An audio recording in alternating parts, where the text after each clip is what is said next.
할렐루야. 사랑하는 대강의 가족 여러분, 오늘 하루도 하나님의 말씀과 동행하는 삶이 되길 소망합니다.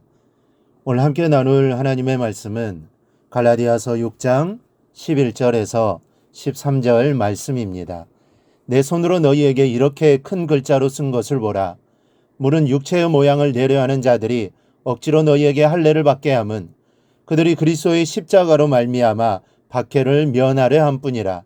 할례를 받은 그들이라도 스스로 율법은 지키지 아니하고 너희에게 할례를 받게 하려 하는 것은 그들이 너희의 육체로 자랑하려 함이라. 아멘.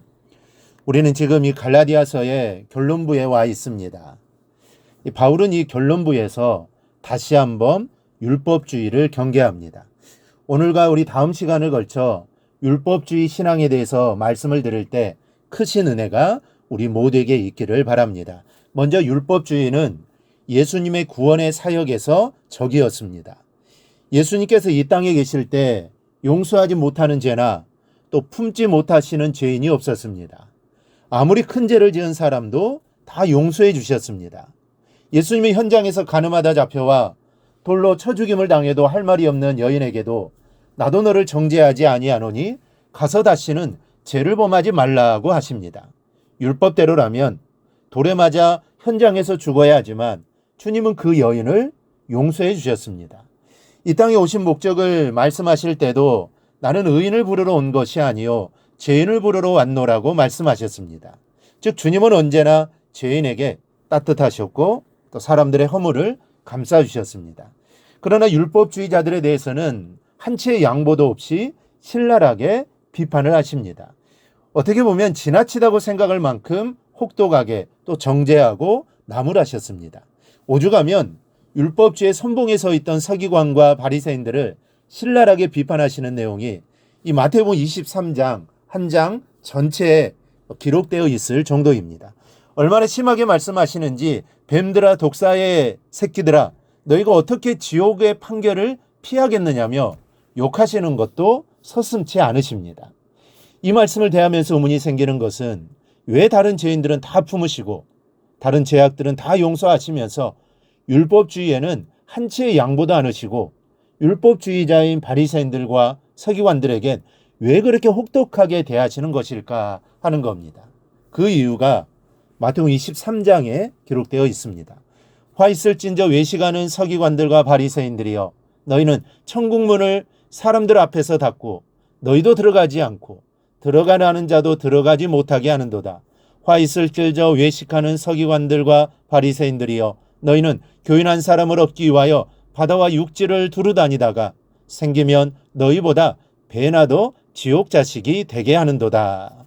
예수님이 이 땅에 오신 것은 율법이 구원하지 못했던 인류를 복음으로 그리고 십자가로 구원하시기 위함입니다.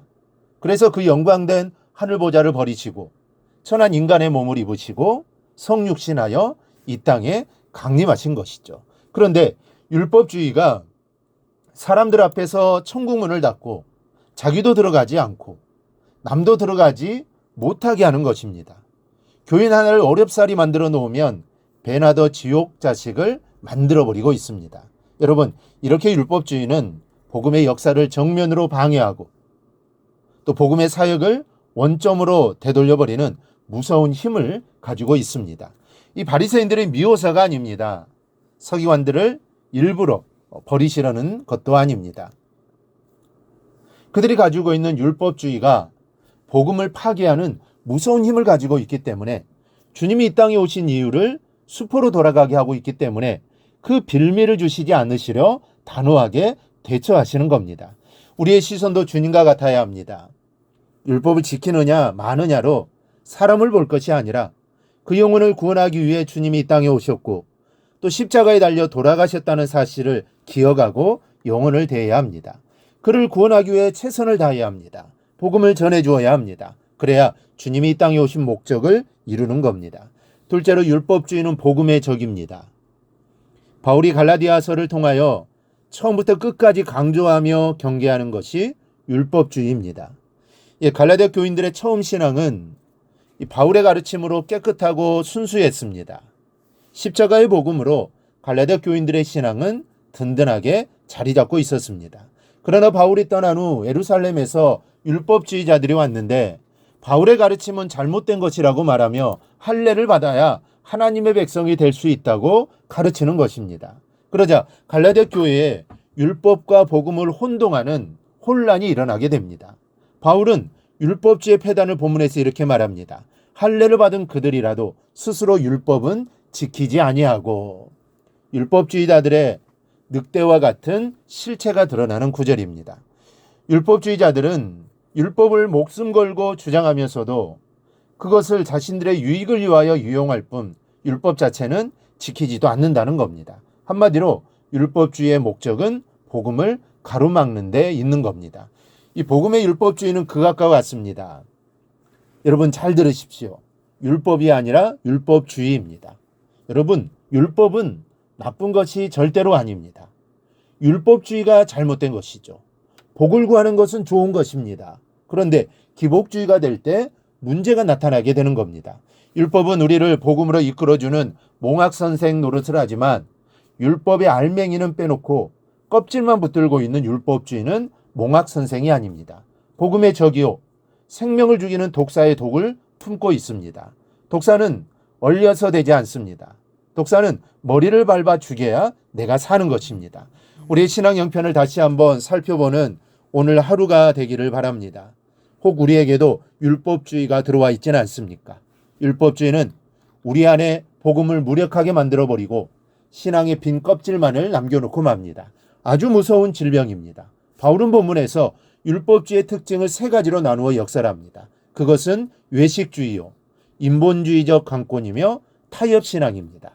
우리가 다음 시간에 한 대목씩 자세히 살펴보며 우리가 은혜를 나눌 겁니다. 오늘은 내 신앙과 교회가 율법주의에 미혹되지 않기를 기도하시기 바랍니다. 그리고 오직 복음으로 살아가는 자가 되기를 기도하시기 바랍니다. 그럴 때 복음의 능력이 우리의 삶 가운데 풍성하게 임할 줄 믿습니다. 오늘 하루도 복음을 증거하고 또 복음으로 사는 하루가 되기를 주님의 이름으로 축원합니다. 오늘 묵상한 말씀을 굳게 잡고 삶으로 실천하며 살아내는 대강의 모든 성도들이 되기를 축복합니다.